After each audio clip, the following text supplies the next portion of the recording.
continuar o nosso curso de como estudar a Bíblia. E agora nós veremos sobre o Evangelho, estudaremos sobre o gênero Evangelho, como interpretá-lo, quais são os princípios de interpretação de Evangelho. Quando você abre a sua Bíblia nos Evangelhos, na introdução de cada um, você se depara inclusive com introduções diferentes. Mateus abre seu Evangelho aberto dizendo: livro da genealogia de Jesus Cristo, filho de Davi, filho de Abraão. Mas quando você lê Marcos, princípio do Evangelho de Jesus Cristo, filho de Deus.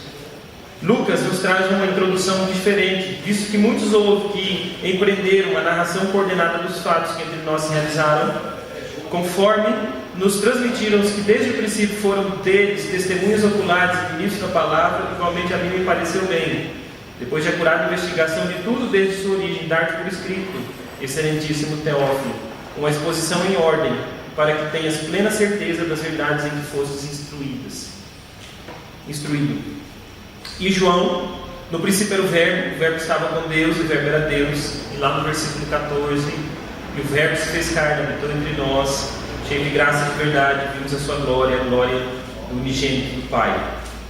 4 homens, Mateus, Marcos, Lucas e João, inspirados por Deus, sob perspectivas distintas, nos deram então os Evangelhos, os 4 Evangelhos, e apenas os 4 Evangelhos inspirados por Deus. Nas suas páginas, nas páginas dos Evangelhos, o nosso Redentor nasce, cresce, pequenos flashes da sua infância nos são dados, ensina, expulsa demônios, opera milagres, cura enfermos e converte corações. Também, em suas páginas, sofre oposições intensas até a morte e morte de cruz. Entretanto, triunfantemente vence a morte e ao terceiro dia ressuscita. Permanece com seus discípulos por um tempo, então volta para o Pai, aguardando o dia em que virá para julgar o mundo, redimir a criação, novamente comer pão e beber vinho com seus discípulos e reinar para sempre com seu povo no novo céus e na nova terra. O que os Evangelhos não são? Isso é bastante importante para nós. O que os Evangelhos não são? Vejamos algumas coisas aqui. Primeiro, os Evangelhos não são apenas biografia de Jesus, versões biográficas de Jesus, versões autorizadas da biografia de Jesus. Eles não foram escritos apenas para nos dizer quem Jesus é, embora eles façam isso, mas eles não se limitam a isso. O propósito dos Evangelhos está longe de ser meramente nos ensinar quem Jesus é, embora ele faça isso. Também não é somente uma coletânea dos ensinos de Jesus. Pegaram os ensinos de Jesus e colecionaram, então nos entregaram. Não é apenas isso. Não é como uma ontologia de um poeta, quando alguém vai lá e pega um poeta que não produziu uma obra densa, mas poemas avulsos, então procura esses poemas junta isso numa obra. O pessoal da literatura às vezes faz isso, descobre um poeta que não produziu uma obra, então sai coletando os poemas dele e transforma isso numa obra. Não. Os Evangelhos não são coletâneas dos ensinos de Jesus apenas. Os ensinos de Jesus estão lá, eles foram colecionados, foram selecionados inclusive com propósitos específicos, mas não se resume a isso. Também não é mera historiografia de Jesus. É comum pensar-se que os evangelistas eram historiadores, então eles sentam e, como um historiador, faz uma análise do evento histórico de Jesus Cristo na Terra e sua obra redentora e narra isso como uma história apenas. Embora histórias sejam narradas, mas o papel dos evangelistas não é meramente de historiadores. Então os evangelhos não são apenas uma obra historiográfica a respeito de Jesus Cristo. Há algo além, que tem a ver com o papel que é o papel inspirado dos escritores, porque os escritores, eles são intérpretes dos fatos e ensinos de Jesus. Os evangelistas, eles são intérpretes dos fatos e ensinos de Jesus, com ênfase em seus próprios aspectos. Nós gastaremos tempo nessa ideia do propósito do escritor, do evangelista, mas o fato é que eles interpretam os fatos que aconteceram, narram parte desses fatos que lhes convém conforme o propósito da inspiração divina. Quando eu digo convém, convém, inspirado pelo Espírito Santo de Deus. Então tudo que eu falar aqui de propósito, objetivo, meta, intenção do escritor bíblico, eu estou pressupondo que tudo isso é provindo da inspiração divina. No passado, isso impera até hoje para aqueles que não conseguem depositar o coração na Escritura Sagrada como verdade inspirada de Deus. Eles olham para os 4 evangelhos e vêem a intenção dos autores tão evidente que eles dizem: está vendo? Eram homens com seus próprios projetos de vida e intenção, então isso aqui não é obra de Deus, porque cada um tem uma ênfase e um foco. Eles não conseguem transcender isso, porque isso é verdade. Os teólogos liberais gostam muito de dar ênfase ao propósito do escritor, mas eles usam isso para deturpar o fato de que a Escritura é inspirada por Deus. Então tudo que eu disser aqui, que tem a ver com propósito, intenção, objetivo, perspectiva do escritor bíblico, eu não estou em momento algum colocando em xeque a inspiração divina. Muito pelo contrário, entendendo aquele duplo aspecto da palavra de Deus que eu tratei no primeiro dia. A Bíblia é um livro humano e um livro divino. Deus inspirou a sua palavra por meio de homens santos, que a registraram, que a escreveram e que nos deu acesso a elas até hoje. Então a Escritura tem dois aspectos. Ela é inspiração divina, mas ela é escrita por meio de mãos humanas, homens absolutamente conscientes com a sua história, com a sua construção de vida, com a sua perspectiva, com o lugar que Deus os colocou, etc. Deus usa tudo isso e conduz isso de modo inspirado para que fique registrado. Então estes homens, de fato, eram intérpretes desses acontecimentos e ensinos de Jesus. E também o que nós vemos nos evangelhos conseguimos enxergar nos evangelhos, é o propósito de cada evangelho em relação aos seus leitores. Há 2 coisas interessantes que precisamos nos atentar nos evangelhos. Na verdade, isso se aplica a toda a Escritura, mas nos evangelhos isso vai ficar mais evidente para nós, que é o propósito do escritor e o contexto dos seus leitores, porque estas coisas combinam. Nós veremos isso tão logo. Mostrarei para vocês uma breve panorama de cada um dos escritores, do seu público, do seu contexto. Talvez alguns de vocês tenham lido isso já. Os 4 evangelhos, diz Gordon Fee, formam um gênero literário sem igual, para o qual há poucas analogias reais. Algo que é importante reconhecermos em relação aos evangelhos é que nós não temos algo relacionado com ele na história. Quando os escritores se levantaram para escrever os evangelhos, eles não imitaram meramente um modelo, como por exemplo fez os apóstolos que escreveram as cartas. Quando você pega uma carta, nós veremos isso amanhã, se o Senhor nos permitir. Quando você pega uma epístola e você pega uma carta, quando você pega uma carta bíblica e pega uma carta do período do 1º século, elas são muito similares na sua estrutura.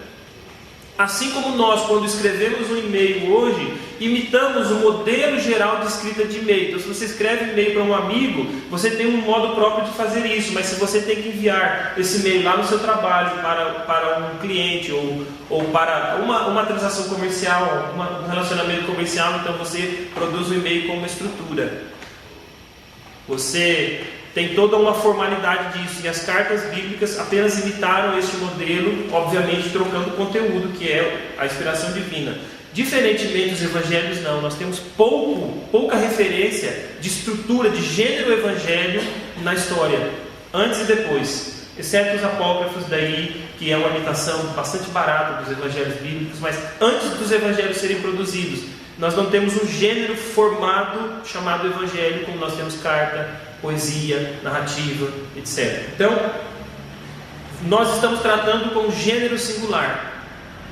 Não é comum nos nossos dias, não existia praticamente quando foi desenvolvido, então isso já nos faz ficar mais cautelosos para interpretar, porque ele é a junção de vários elementos e a constituição de um novo gênero. Se não houvesse no nosso país uma rejeição tão intensa por tudo aquilo que está associado à palavra de Deus, certamente nas escolas de literatura eles gastariam um tempo mais estudando o Evangelho, pelo menos como gênero literário. Mas como há no Brasil pelo menos uma rejeição assim tão intensa, acha que tudo é mediocridade porque procede da Escritura, então eles já perdem o privilégio de estudar um gênero singular desse, pelo menos como gênero literário. E nós, por entendermos que é a palavra de Deus, então nos dedicamos sim a estudá-lo. Os 4 evangelhos então formam esse gênero singular.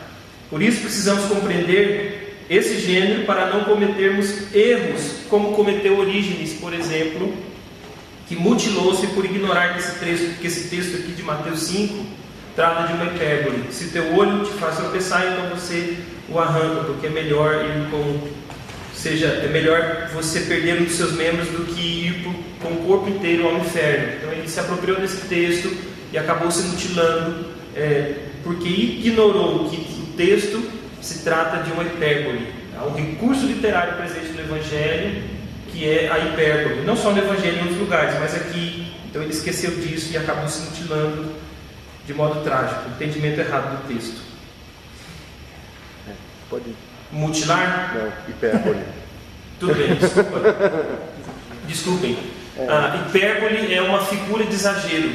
Como a gente diz, eu morri de rir, ou estou morto de cansado, algo dessa natureza. Aqui no texto, o que o Senhor Jesus está fazendo é um exagero para mostrar realmente a gravidade do pecado. Que é melhor você perder um membro que te mata nesse caso aqui, que te conduz ao inferno, do que melhor você perder esse membro do que ir com esse membro para o inferno. É aquele caso drástico de uma pessoa com diabetes, é preferível que ela ampute os dedos dos pés do que perca a perna inteira, ou talvez algo mais grave. Então a perda é benéfica. Esse é o ponto de Jesus. Obviamente que não se resolve eliminar um membro físico, é um problema do coração. Então Jesus está mesmo se apropriando do exagero para mostrar a gravidade do pecado, a necessidade que eu e você temos que lutar contra o pecado. Orígenes se esqueceu disso, ele tinha um problema de natureza sexual, então ele usou esse texto de modo literal, de modo equivocado mesmo, entendeu o texto de modo equivocado. Muitos recursos literários, além da hipérbole, são vistos nos evangelhos. Jesus faz uso de parábolas, como nós estudaremos mais tarde, que é um recurso literário que surgiu no Antigo Testamento. Nós temos pelo menos aqui 2 exemplos disso, que é a parábola de Jotão, e também nós temos aquela parábola que o profeta Natã conta para Davi, lembra? Olha, um homem tinha uma ovelha, mas tinha outro que tinha 100, recebeu, e aí o Natã denuncia o pecado de Davi por meio de uma parábola. E tem essa parábola do livro de Juízes de Jotão, mostrando a soberba, a presunção do coração do homem querendo reinar sobre outros, e o caos que isso traria por causa da falta de sabedoria. Também as parábolas eram utilizadas pelos sábios judeus. Além disso, nós temos discursos. O Sermão do Monte é um exemplo disso, em Mateus. A hipérbole, que seria esse exagero que nós já vimos. Além disso, nós temos a símile, que é uma figura de comparação. Se você olhar, por exemplo, esse texto de Mateus capítulo 11, abrir a sua Bíblia e ver Mateus 11, Jesus diz: mas a quem hei de comparar essa geração? Mateus 11, 16 e 17. A quem hei de comparar essa geração? É semelhante a meninos que sentados nas praças gritam aos companheiros: nós nos tocamos flauta e não dançastes, entoamos lamentações e não cantastes. Então é semelhante a meninos. E Jesus está denunciando aquela geração e está dizendo: olha, essa geração é semelhante a meninos, é como a meninos. Então isso é a símile, uma figura de comparação. Mas também há a metáfora, que é uma comparação direta. Tem exemplos bíblicos aí no caso de João 17, onde Jesus diz que Ele é a porta das ovelhas. Ou então Mateus 5, onde Jesus nos diz que nós somos o sal da terra. Na verdade, nós somos como o sal da terra. Essa é a realidade. Nós não somos sal literalmente, mas assim como o sal está para a terra, com o propósito que estiver, vai depender da interpretação aí do estudioso bíblico, está falando da ideia de preservação, ou qual for o fato, de sabor aí, vai depender da interpretação, não é esse o meu ponto aqui, mas é uma comparação direta. Um exemplo do nosso cotidiano, para a diferença entre símile, e metáfora é quando você olha para o seu menino, que alguns têm filhos adolescentes aqui, à mesa, e diz: esse menino come como um leão. Então você está fazendo símile. Mas se você diz: esse menino à mesa é um leão, você está dizendo a mesma coisa através de dois recursos literários diferentes. Como um leão, este menino é como um leão, então é uma símile, e este menino é um leão, então você está tratando aí de uma metáfora, tá certo? Então as escrituras têm bastante isso, e vocês usam isso no cotidiano, talvez você prenda ao nome, não precisa mesmo. O ponto aqui é que você não pode fazer apenas como Orígenes, pegar uma figura de linguagem e querer transformá-la em literal. Até alguém me disse isso aqui, disse para nós o risco que nós corremos de ser ultraliteral com o texto da Escritura. Precisamos então reconhecer que existem recursos, e antes de você tomar uma decisão, como fez Orígenes, baseado no texto bíblico, a pergunta importante é: esse texto é literal mesmo? Então, se for, você faz, mas se não, você respeita a maneira como ele foi escrito. Também, Provérbios, ironia. Talvez esse aqui seja um ponto de conflito para alguns, porque se afirma-se: não, em hipótese alguma, Jesus seria irônico, porque ironia é pecado. É realmente, para nós é pecado, porque quando a gente usa a ironia, quando a gente trata com deboche com uma pessoa, usa uma palavra dupla, usa uma palavra que tem um sentido diferente do que a gente realmente pronuncia com os lábios, e o nosso semblante estampa isso. Isso é perversidade do nosso coração, porque nós tratamos o outro menos como Deus o trata, pois ele é de imagem e semelhança de Deus, deveria ser honrado por nós, mas pela soberba do nosso coração, pelo nosso coração duro e obstinado, então a gente usa esse recurso para o mal.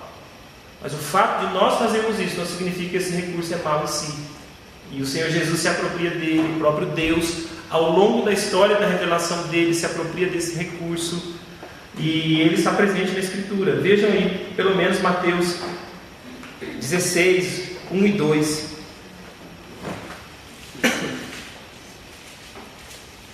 Especial versículo 1 e 2, não, versículo 2 e 3.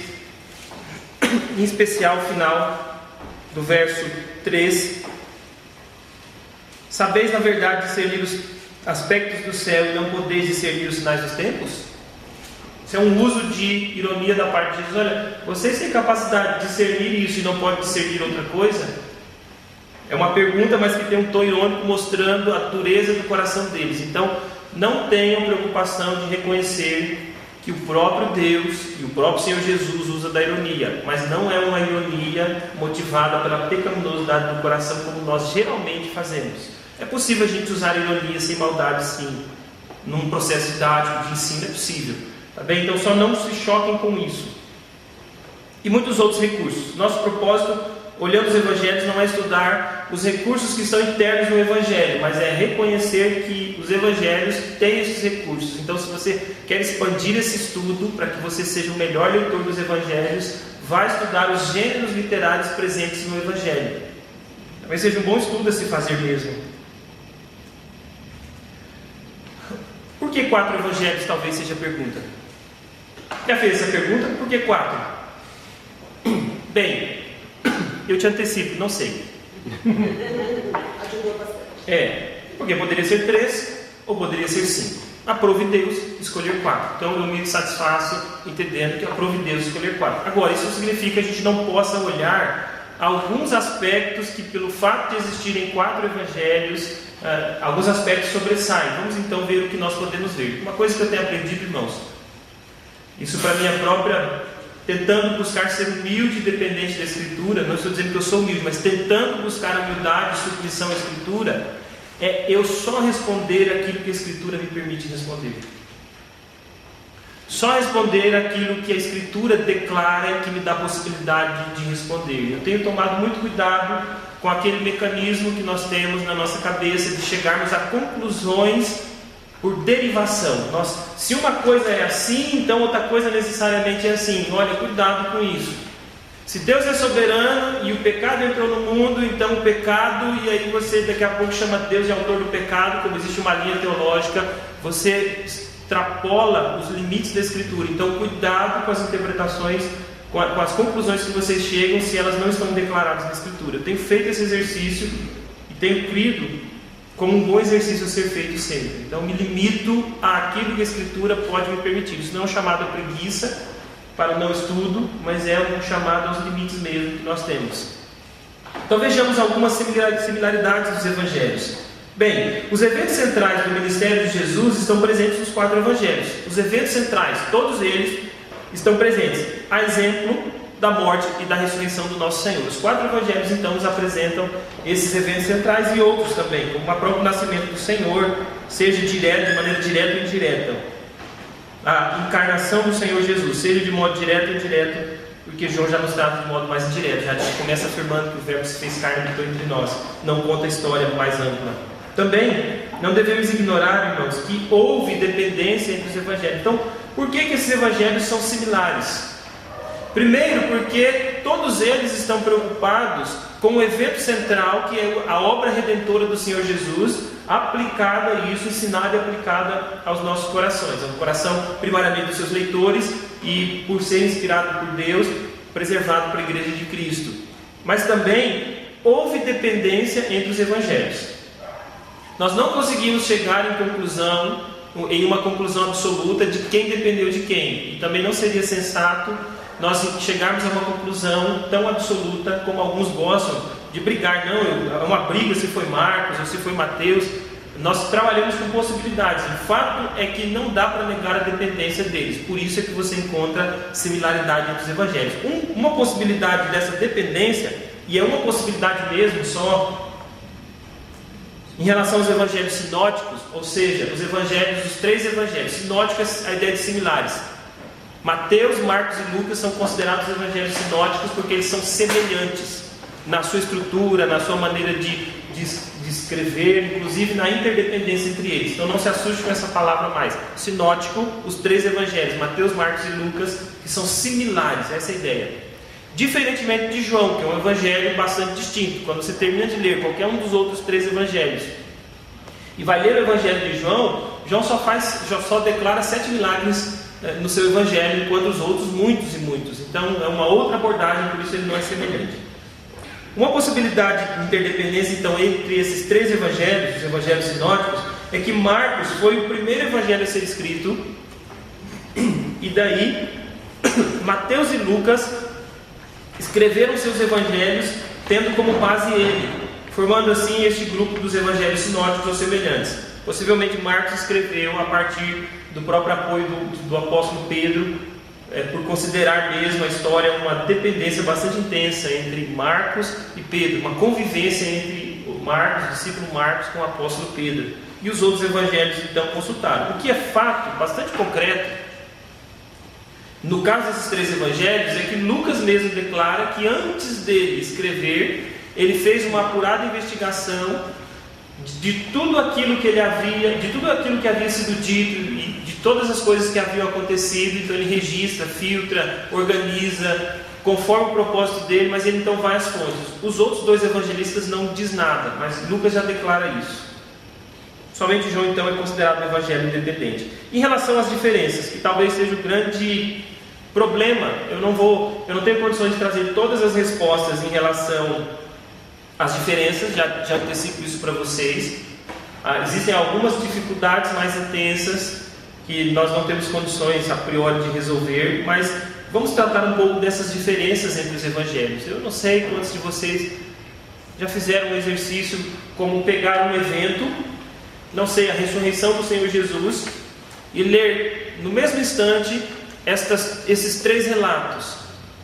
Se você não tomar cuidado ao fazer isso, você começa a questionar: como assim? Um anjo, 2 anjos? Como assim? 2 ladrões reclamando, um ladrão reclamando e o outro exortando o outro. Como lidar com essas coisas? Então existem diferenças, né? Como eu creio que a Bíblia é palavra inspirada por Deus, inerrante e infalível, eu não creio que haja erro em nenhum dos evangelhos. E aí nós caminharemos aqui tentando amenizar no sentido de responder o que for possível essas diferenças que surgem aos nossos olhos. Então, em momento nenhum, como eu disse para vocês no primeiro dia, como uma declaração de fé, nenhum estudo histórico, literário, linguístico, gramatical, etc., arqueológico, seja o que for, do meu coração removerá o fato de que a Bíblia é palavra inspirada e inerrante de Deus, ainda que eu precise conviver com algumas dificuldades ao longo da declaração da Escritura. Em relação às diferenças, então, quem nega a inspiração procura as diferenças como um pretexto, mas o que é interessante, irmãos, é que para nós as diferenças presentes dos evangelhos ressaltam o papel ativo e não passivo, como entrar em transe para escrever, como uma psicografia, mas declaram, essas diferenças, elas exaltam o papel ativo daqueles que falaram da parte de Deus, movidos pelo Espírito Santo.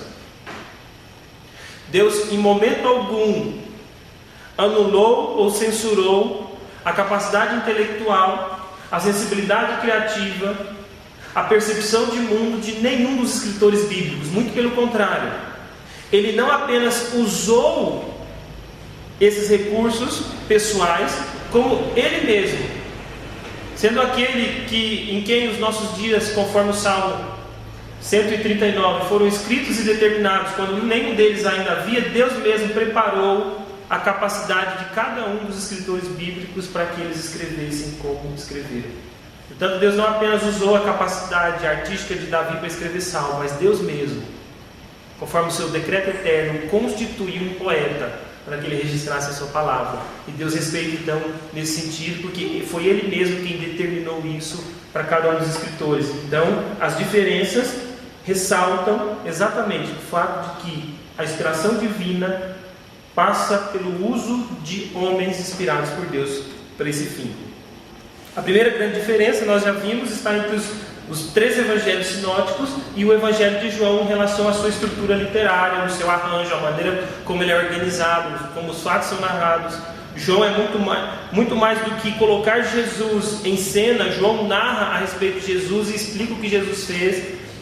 No evangelho de João há menos discurso direto de Jesus do que nos outros o tempo todo. É João mais contando a história, embora haja sim inserção de Jesus como um personagem que fala propriamente, mas ele intervém mais, é o que mais intervém no projeto dele, explica e fala mais do que os outros nesse sentido. Então é um evangelho com um estilo bastante distinto. Por que essas diferenças? Bom, cada um escreveu em um contexto distinto, para público distinto, com propósitos específicos. Isso é importante nós assumirmos. Cada evangelista escreveu em um contexto distinto, para públicos distintos, com propósitos específicos. Eles tinham como propósito, irmãos, anunciar Jesus aos seus leitores.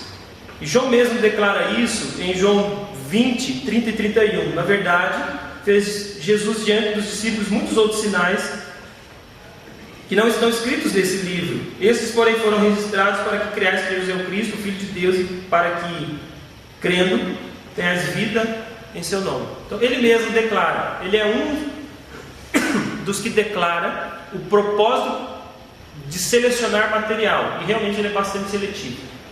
Ele pega poucos eventos e gasta muito tempo com esses eventos para cumprir o propósito dele. Mas isso se reflete na perspectiva de todos os outros evangelistas, aliás, de todos os outros escritores bíblicos. Portanto, a preocupação dos escritores era transformação de vida, e não apenas descrição de fatos históricos sobre Jesus. Eu tenho um pouco de angústia, eu entendo o propósito, mas eu tenho um pouco de angústia com aquela perspectiva de gincana de acampamento, quando o propósito é apenas saber nomes, dados e fatos em si mesmo. Então, qual é o melhor versículo da Bíblia? Ou quem foi a mulher de fulano? Quantos filhos teve? Eu não estou dizendo que isso é nulo, porque nós temos que conhecer a Escritura sim, mas eu tenho um pouco de angústia, porque nós deveríamos ter um nível superior disso. Então, esse seria um nível básico, que é o nível do conhecimento básico. É apenas você ter acesso a uma declaração pontual. A questão é, qual é o propósito disso para a minha vida, enquanto eu me relaciono com os meus pais, enquanto eu ando nesse mundo caído, enquanto eu lido com dificuldades na minha própria casa, no meu próprio coração? Como que eu lido com o fato de que o menor versículo da Bíblia está lá? O que esse versículo serve para a minha vida quando eu estiver angustiado ou afastado dos caminhos do Senhor? quando eu ando com os meus irmãos, ou quando eu tenho que ir para a escola, para o trabalho, o que isso significa para a minha vida? Então, uma sugestão para os organizadores de gincana bíblica: faça assim, 2 níveis. Você pode mesmo querer para que se leia bastante a Bíblia, e decore versículos bíblicos, fale versículos bíblicos decorados, mas avance o nível. Isso é a primeira fase, mais para as crianças. Avance o nível e comece a exigir da igreja que isso tenha uma aplicação prática. O ponto meu aqui, tirando a minha crise com a gincana bíblica, é que os evangelistas não estavam preocupados meramente em deixar informações para nós, contar uma história para nós. Eles estavam preocupados com a aplicação disso na nossa vida, o propósito disso. Os evangelistas tinham um público imediato em mente. Eu vou mostrar para vocês daqui a pouco. Eles estavam envolvidos num contexto específico e tinham um grupo de pessoas que eles queriam atingir com o fato mesmo de que o nosso Senhor, como cumprimento da palavra de Deus, veio ao mundo, se encarnou, realizou sua obra mediadora em nosso favor. Mas qual é o significado disso para a nossa vida? Os autores bíblicos, então, os evangelistas, estavam preocupados com isso. Por isso que não é mera biografia ou historiografia e nada disso. Eles tinham um propósito teológico, que é aplicar a palavra de Deus ao coração dos discípulos de Cristo. Na verdade, esse propósito é de toda a Bíblia. Se você, porventura, tem lido a Bíblia apenas para adquirir conhecimento de histórias, esse é um erro muito grande, porque se a história não tiver um efeito no seu coração e te ajudar na sua caminhada difícil, na sua caminhada cristã, às vezes difícil e dolorosa, então você não tem compreendido a Bíblia. Você pode até decorar os fatos, mas não tem compreendido a Bíblia, porque ela precisa ser aplicável ao teu próprio coração. Nesse sentido, irmãos, os evangelistas não eram neutros. A ideia de inspiração não anula o propósito, a inteligência, as motivações dos escritores bíblicos. Isso a gente precisa assumir, porque senão a gente cai novamente naquela ideia da psicografia, do que se diz ser psicografia, de que as pessoas entram em transe, então recebem uma mensagem e registram essa mensagem. Não, os evangelistas tinham uma história, estavam envolvidos num contexto, e eles não eram neutros. O que nós descansamos é que, mesmo não sendo neutros, as motivações, propósitos e desejos deles foram submetidas ao Espírito Santo de Deus. Por isso que nós cremos que a Bíblia é inerrante e infalível. Isso também, irmãos, justifica as aparentes incoerências, aparentes mesmo, as aparentes diferenças que nós encontramos na Escritura. Não é que são diferenças no sentido de incompatibilidade, não são coisas contraditórias, mas às vezes parecem, tá bem? Se você for um leitor honesto da Bíblia, e meu apelo é que você seja, às vezes nós lemos as Escrituras, surgem dúvidas dos nossos corações, mas a gente diz mais ou menos assim: olha, está amarrado a dúvida, eu não posso duvidar disso. Não. Se você ler num texto bíblico que os dois ladrões murmuravam, e se você ler noutro texto bíblico que um murmurava e o outro repreendia e creu, você pelo menos tem que reconhecer que há sim uma diferença, que aparentemente é uma contradição. Eu digo aparentemente mesmo. Você não pode ser um leitor que passa por cima e não raciocina, porque senão você está tendo uma vida devocional automática. Você está cumprindo porque o seminarista ficou falando quase todo dia. Você leu a Bíblia hoje? Fez sua devocional hoje, se não fez tem alguma coisa errada. Então de repente, e o pastor obviamente deve ter feito isso, os professores de escola bíblica, os irmãos da igreja exortam uns aos outros, ou pelo menos deveriam exortar uns aos outros, perguntar às vezes nas conversas: como é que está a sua vida devocional? Está em ordem? Talvez por causa disso você tenha um processo automático lido a Bíblia, mas se você não consegue perceber estas questões, significa que você não tem muito preocupado em aplicar a palavra de Deus, porque você não está muito atento a ela. Então, estas aparentes contradições ou aparentes incoerências estão presentes nas Escrituras, mas não são erros mesmo. Não são erros. Essa é uma confissão que nós devemos fazer. Nós podemos até ter dificuldade de chegar a uma resposta tão pontual, mas se nós assumirmos que contém erro na Bíblia, então a gente pode rasgar a Bíblia, porque se a Bíblia contém erro, o que não contém? Se a Bíblia contém erro, o que é o juízo último e infalível? A nosso raciocínio? Quem nos garante Então, se a Bíblia não é a palavra infalível de Deus, o que eu tenho como juiz último de todas as coisas? Nada. Eu posso cair mesmo na incredulidade e duvidar de tudo. Então, ainda que eu não entenda algumas coisas, eu pressuponho, eu assumo, e a Escritura mesmo diz que quem faz isso é o Espírito Santo de Deus, testificando no meu coração sobre a verdade de Deus, para que eu confie na palavra de Deus. As nossas confissões são fantásticas, pois dizem que em última instância é mesmo o Espírito Santo que testifica no nosso coração que a Bíblia é a palavra de Deus.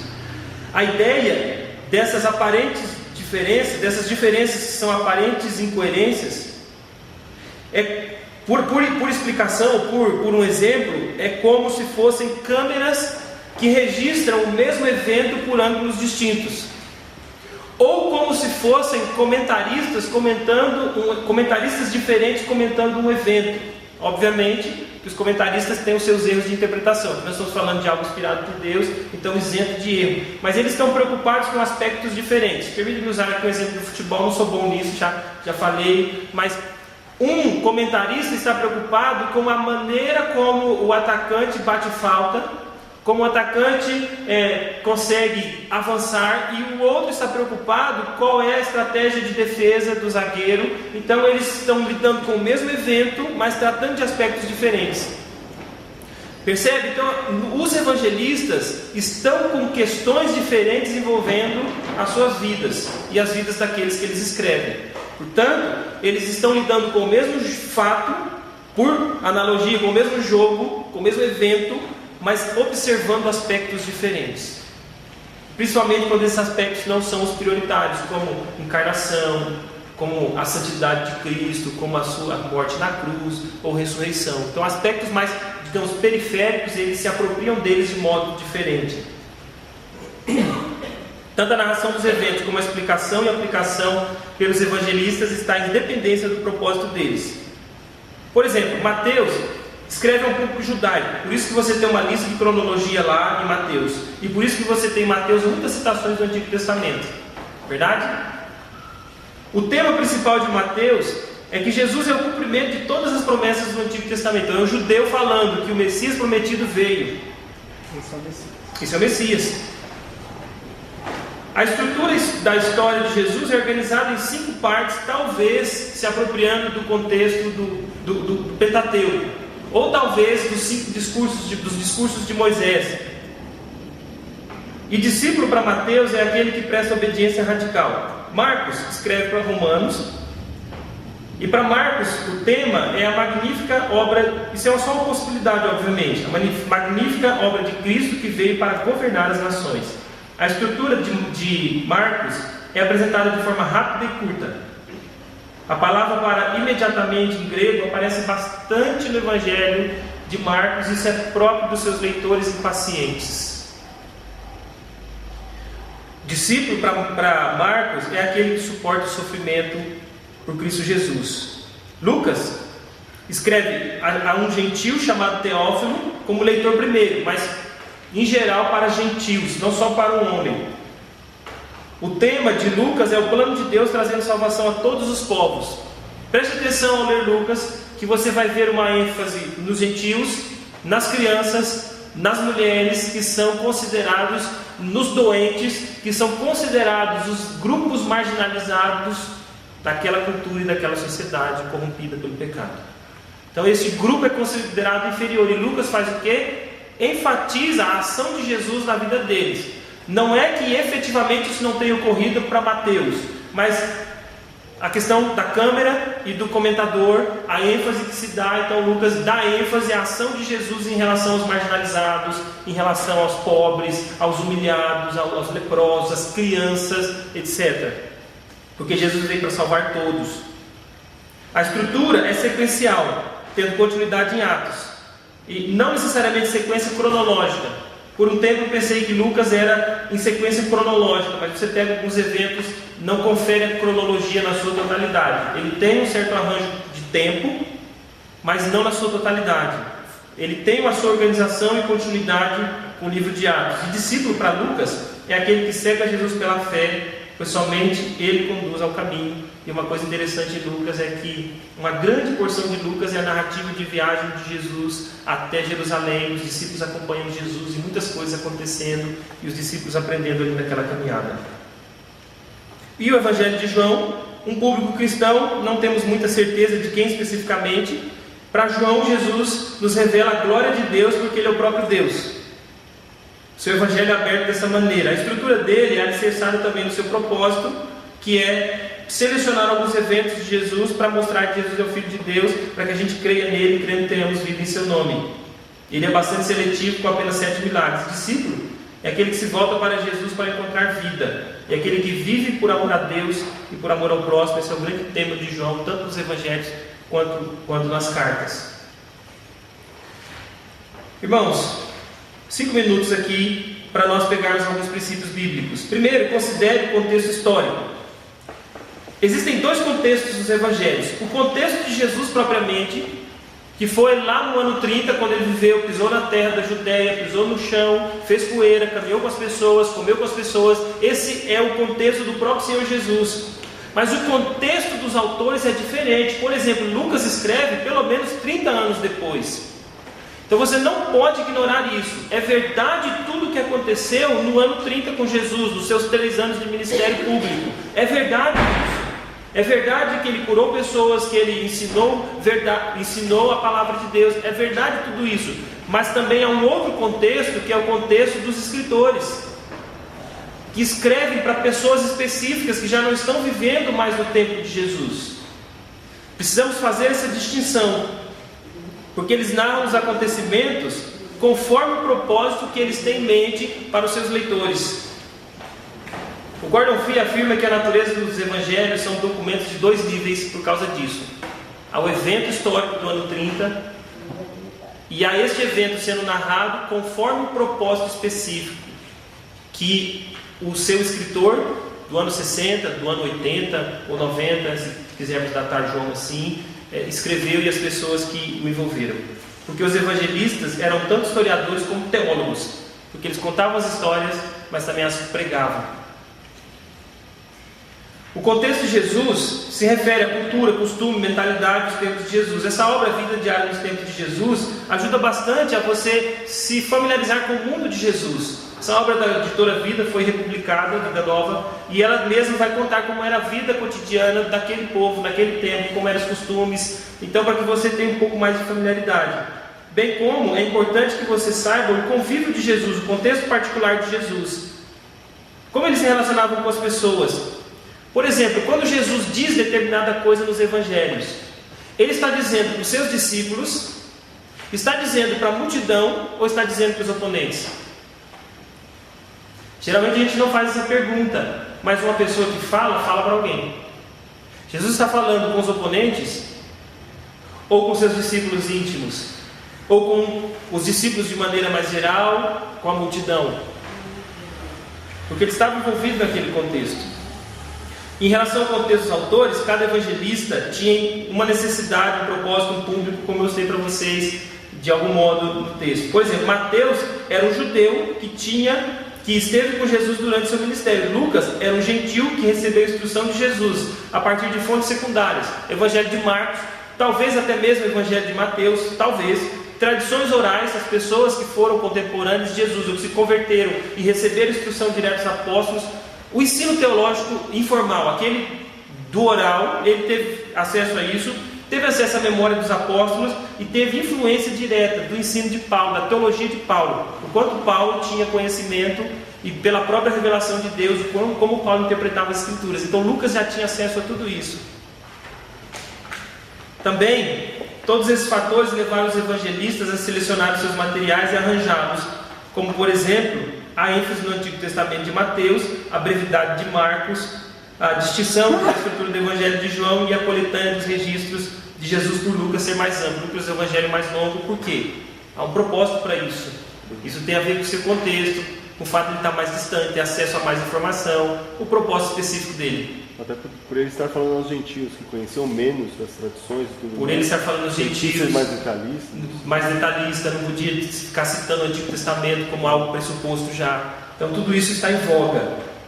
Também, irmãos, é importante que você não considere apenas o contexto histórico, mas o contexto literário, que se refere à organização do evento à luz do propósito da obra. Essa é uma parte talvez um pouco mais difícil, mas é possível entendermos isso.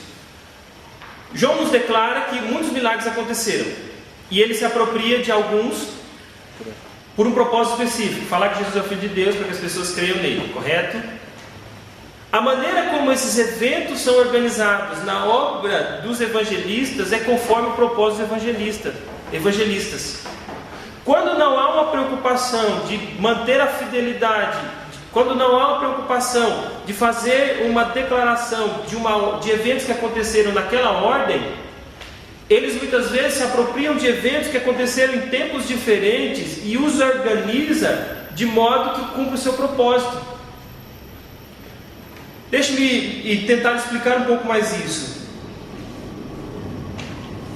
Lucas narra no capítulo 13, no capítulo 11, que Jesus certa vez estava orando. E quando ele termina de orar, então os seus discípulos vêm e pedem para ele ensinar a orar. Então ele declara o Pai Nosso ali, conta uma parábola e traz um ensino referente à ideia de que se o Pai humano, que é pecador, dá o pão necessário ao seu filho, quanto mais o Pai Celeste. Essa declaração última também se encontra no Evangelho de Mateus. Uma possibilidade é que Jesus repetiu isso, mas outra possibilidade é que Jesus tenha dito isso num outro contexto, e Mateus e Lucas então organiza isso com um propósito que ele tinha em mente: ensinar os seus discípulos a confiar em Deus, porque Deus é um Deus que responde às nossas orações conforme as nossas necessidades e o seu propósito. Então, os eventos aconteceram, nenhum deles corrompe a historicidade dos eventos, mas esses eventos são arrumados conforme o propósito dos escritores. Considere também o conceito de reino de Deus. Lembra que eu falei para vocês que João Batista pensava que Jesus viria e consumaria sua obra definitivamente? E que posteriormente Jesus disse: não, eu virei, instaurarei o reino milenar, seja milênio o que você entender nisso, e depois eu voltarei. E nós vivemos então no tempo do milênio agora, o tempo que é o tempo de intervalo entre a primeira vinda do Senhor e a segunda vinda do Senhor.